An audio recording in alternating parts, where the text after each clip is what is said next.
Државниот завод за статистика ги објави последните податоци за трошоците на живот и инфлацијата во изминатата 2025 во однос на претходната 2024 година. Според нив, инфлацијата во декември 2025 во однос на претходниот месец била 0,4%, додека пак инфлацијата мерена преку индексот на трошоците на живот во декември 2025 година во однос на ноември 2025 е 0,4%. Индексот на трошоците на животот во 2025 во однос на 2024 година бележи пораст од 4,1%, а индексот на цените на мало од 3,6%. Движењето на индексот на трошоците на животот во 2025 година бил различен кај одделни групи на потрошувачката, но најмногу кај ресторани и хотели за 7,2%, рекреацијата и култура за 6,4%, алкохолните пијалоци за 5,9%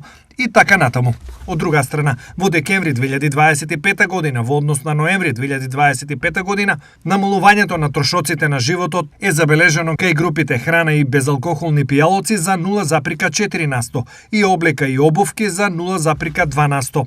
Важно во оваа статистика е тоа што од јануари 2026 година ќе стапи во сила методолошка промена во индексите на трошоците на животот и хармонизираниот индекс на трошоците на животот поради стапување во сила на директно применливите регулативи на Европската Унија, обврзувачки за сите земји членки на Европската Унија.